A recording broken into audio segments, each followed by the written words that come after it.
Friends, myself Rahul Singh and welcome to my YouTube channel NCC army racing Rahul. तो दोस्तों, आज का हमारा टॉपिक है ह्यूमन रिसोर्स एंड डेवलपमेंट, यानी मानव संसाधन और विकास। इसका पार्ट 1 में पहले बना चुका हूँ। यह पार्ट 2 है। जिसने अभी पार्ट 1 नहीं देखा तो पहले जाकर पार्ट 1 को देखिए, फिर पार्ट 2 को। मैंने पार्ट 1 में आपको 7 प्रश्न करा दिए थे इस टॉपिक के। तो आज अगला प्रश्न पढ़ते हैं। अगला प्रश्न है क्वेश्चन नंबर 8, नागरिक के मौलिक कर्तव्य क्या है? नागरिक के मौलिक कर्तव्य लिखो। नागरिक के क्या क्या मौलिक कर्तव्य हैं उन्हें लिखने की कह रहा है। ये प्रश्न प्रतिवर्ष आता है। तो इसमें 11 मौलिक कर्तव्य दिए हुए हैं।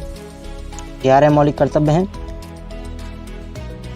तो हम पहला पढ़ते हैं। सबसे पहले नंबर 1 पर दिया हुआ है संविधान और इसके आदर्शों राष्ट्रध्वज, राष्ट्रगीत एवं राष्ट्रगान का सम्मान करना। नंबर 2 पर दिया हुआ है राष्ट्र स्वतंत्रता संग्राम को प्रेरित करने वाले महान आदर्शों को संजोए रखना तथा उन्हें अपने जीवन में अपनाना। यहाँ पर महान आदर्श क्या हैं? यहाँ पर महान आदर्श जैसे एग्जाम्पल में देख लो आप, महात्मा गांधी, भगत सिंह, राजगुरु, सुखदेव, बहुत से हैं, आज़ाद। ये बहुत से हमारे आदर्श हैं। यही है यहाँ पर इसका अर्थ। आगे बढ़ते हैं। नंबर 3 पर दिया हुआ है भारत की संप्रभुता, एकता और अखंडता को बनाए रखना तथा रक्षा करना। आगे दिया हुआ है देश की रक्षा करना तथा आह्वान करने पर राष्ट्र सेवा के लिए तत्पर रहना। 5 पर दिया हुआ है भारत के सभी लोगों के बीच धार्मिक, भाषाई, क्षेत्र या वर्ग के भेदभावों से ऊपर उठकर सद्भाव व आपसी भाईचारे की भावना को बढ़ावा देना तथा ऐसी कुप्रथाओं का त्याग करना जो स्त्रियों के सम्मान के विरुद्ध हों। आगे दिया हुआ है नंबर 6 पर देश की साझी संस्कृति का सम्मान और उसका संरक्षण करना। आगे नंबर 7 पर दिया हुआ है प्राकृतिक पर्यावरण, यानी कि पर्यावरण के अंदर जो भी चीज़ आते हैं जैसे वन, झील, नदी तथा वन्य जीव हैं, इनकी रक्षा करना तथा उसका संवर्धन करना तथा प्राणी मात्र के प्रति दया का भाव रखना। आगे नंबर 8 दिया हुआ है। नंबर 8 नीचे करते हैं थोड़ा। नंबर 8 पर दिया हुआ है वैज्ञानिक मनोवृत्ति, मानववाद और सुधार की प्रवृत्ति विकसित करना। नंबर 9 पर दिया हुआ है सार्वजनिक संपत्ति की सुरक्षा करना तथा हिंसा से दूर रहना। नंबर 10 पर दिया हुआ है सभी व्यक्तिगत तथा सामूहिक कार्य क्षेत्रों में उत्कृष्टता लाने के निरंतर प्रयास। नंबर आखिरी और 11वां, माता पिता या संरक्षक द्वारा 6 से 14 वर्ष के बच्चों हेतु प्राथमिक शिक्षा प्रदान करना। यहाँ पर जो अभिभावक हैं जो अपने बच्चों से कार्य कराते हैं वो उन पर कार्य ना कराकर उन्हें 6 से 14 वर्ष के हैं उन्हें प्राथमिक शिक्षा प्रदान करें। ये प्रश्न हमारा हो चुका है। अगला प्रश्न 9 क्या कहता है? यहाँ पर नागरिक के क्या क्या मौलिक अधिकार हैं? नागरिक के 6 मौलिक अधिकार हैं। क्या हैं? 6 मौलिक अधिकार हैं। सबसे नंबर 1 पर आता है समानता का अधिकार। नंबर 2 पर आता है स्वतंत्रता का अधिकार। नंबर 3 पर आता है शोषण के विरुद्ध अधिकार। नंबर 4 पर आता है धार्मिक स्वतंत्रता का अधिकार। नंबर 5 पर आता है संस्कृति और शिक्षा संबंधित अधिकार। नंबर 6 पर आता है संवैधानिक उपचारों का अधिकार। ठीक है, तो अगला प्रश्न पढ़ते हैं हम। हमारे 9 प्रश्न हो चुके हैं। इसी के साथ हम इस चैप्टर के इस टॉपिक को हम बहुत अच्छी तरह से समझ रहे हैं और समझा पा रहे हैं। यदि आपको कोई तकलीफ़ या कोई प्रश्न हो तो उसे कमेंट करें, हम इसका उत्तर अगले लेक्चर में देंगे। तो अगला प्रश्न दिया हुआ है हमको, अनुशासन किसे कहते हैं? अनुशासन की परिभाषा दीजिए। तो अनुशासन व्यक्तियों में प्रशिक्षण, व्यायाम, मानसिक विकास एवं नियंत्रण, नैतिक एवं शारीरिक कृतियों के नियंत्रित विकास को ही अनुशासन कहते हैं। इसमें शिक्षण व नियंत्रण की पद्धति, अधिकारियों की आज्ञा पालन, आत्मसंयम एवं सद्व्यवहार शामिल हैं। यह 2 प्रकार के होते हैं। अनुशासन 2 प्रकार के होते हैं, व्यक्तिगत अनुशासन और सामूहिक अनुशासन। आपसे एक बात और कहनी है, यदि आपको स्क्रीनशॉट लेना है तो हमें आज कमेंट करें, हम उसी के हिसाब से इस पिक्चर को ऊपर नीचे क्या करेंगे। आपको इतना टाइम दिया करेंगे कि आप स्क्रीनशॉट ले चुके हैं। तो अगला प्रश्न हमारा क्वेश्चन नंबर 11 है, मनोबल का क्या अर्थ है। मनोबल का यहाँ पर अर्थ दिया हुआ है। मनोबल का अर्थ विभिन्न प्रकार की रुकावटों के होते हुए भी एक दृढ़ संकल्प तथा उत्साह के साथ लक्ष्य को प्राप्त करने की अंतिम इच्छा होना।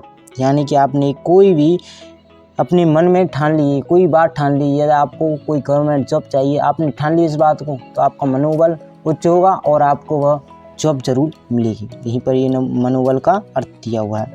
नेतृत्व किसे कहते हैं। यहाँ पर नेतृत्व की 2 परिभाषा हैं, ये किताबी भाषा है, ये सामान्य परिभाषा है। तो पहले किताबी पढ़ते हैं। किताबी भाषा में दिया हुआ है, नेतृत्व कमांडर की वह क्षमता होती है जिसके द्वारा वह किसी सैनिक टुकड़ी का एक उद्देश्य को प्राप्त करने हेतु हर प्रकार की परिस्थितियों में नेतृत्व करता है। तो ये यहाँ पर परिभाषा दूसरी पढ़ते हैं। दूसरी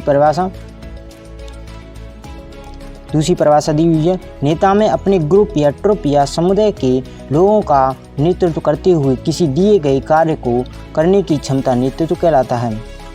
यदि आप कौन सी भी परिभाषा लिखना चाहें इनमें से जो आपकी मनपसंद हो या आप उसे समझ पा रहे हो उसे लिख दें, नंबर किसी में नहीं कटेंगे, आपके नंबर आपको पूरे मिलेंगे।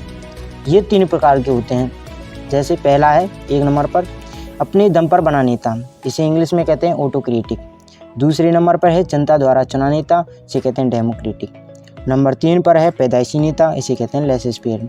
तो ये तो आपने समझ लिए होंगे कि अपने दम पर बना नेता, जैसे कोई एग्ज़ाम फाइट कर कोई अफसर या सिपाही बनता है उसे अपने दम पर बना नेता कहते हैं। दूसरा जो चुनावों के द्वारा चुना जाता है या जनता द्वारा चुना जाता है उसे डेमोक्रेटिक या जनता द्वारा चुना नेता कहते हैं। और पैदाइशी नेता जो तो जन्म से ही होकर जो किसी राजमंत्री या मंत्री के या प्रधानमंत्री घर में जन्म लेता है, जैसे कि राहुल गांधी है, उसने भी अपने पिता के यहाँ जन्म लिया, वही पैदाइशी नेता रहा। ठीक है, तो आगे बढ़ते हैं। प्रश्न हो चुका है हमारा प्रश्न 13। तो नेता के गुण या लक्षण बताओ। नेता के गुण या लक्षण बताओ। नेता के गुण 12 हैं और लक्षण। तो पहला छवि, दूसरा आचरण, तीसरा व्यवहार, चौथा साहस, 5वां निर्णायकता, 6 नंबर पर विश्वसनीयता, 7 पर नेतृत्व करना, 8 पर सत्यवादिता, 9 पर सत्यनिष्ठा, 10 पर निर्णय लेना और 11 पर न्याय करना और 12 पर अस्वार्थता, यानी कि उसके अंदर कोई स्वार्थ ना हो, स्वार्थ रहित हो। ये हमारे 13 प्रश्न हो चुके हैं। अगला प्रश्न पढ़ते हैं। प्रशासन की परिभाषा लिखो। प्रशासन की परिभाषा, यह परिभाषा हमें किसने दी है? ब्रिगेडियर राजेंद्र सिंह। तो हम इसे पढ़ते हैं। ब्रिगेडियर राजेंद्र सिंह क्या कहते हैं? प्रशासन वह विधि है जो किसी संगठन के विभिन्न अंगों को क्रियाशील बनाए रखती है। जैसे किसी मशीन के पुर्जों पर यदि समय से तेल लगाया जाता है तो वे पूरी कुशलता के साथ अपना कार्य करती है। जैसे किसी को खाना दें तो अपनी पूरी कुशलता से कार्य करेगा। तो यही यहीं पर उन्होंने बताया है। आगे चलते हैं। हमारा प्रश्न 15। प्रश्न 15 क्या कहता है कि प्रशासन के सिद्धांत क्या हैं? प्रशासन के 5 सिद्धांत हैं जो निम्न हैं। पहला सिद्धांत है हमारा दूरदर्शिता, दूसरा है मितव्ययता, तीसरा लचक, चौथा सरलता, 5वां सहयोग।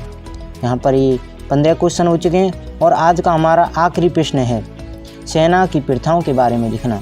सेना की प्रथाओं के बारे में लिखना। यहाँ पर ये की सेना की प्रथाओं के बारे में लिखो। तो सेना की कुछ प्रथाएं जैसे नंबर 1 पर दिया हुआ है सैल्यूट देना, नंबर 2 पर दिया हुआ है राष्ट्र ध्वज को सैल्यूट देना, नंबर 3 पर राष्ट्रगान, नंबर 4 पर अलंकरण, नंबर 5 पर रण सम्मान, नंबर 6 पर ध्वज यानी कलर, नंबर 7 पर वेशभूषा, नंबर 8 पर धूम्रपान, नंबर 9 पर महिलाओं का अभिवादन। तो दोस्तों आज के लिए बस इतना ही।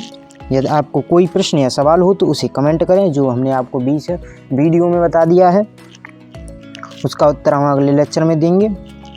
चैनल को सब्सक्राइब करें, वीडियो को लाइक करें और दोस्तों के साथ शेयर करना ना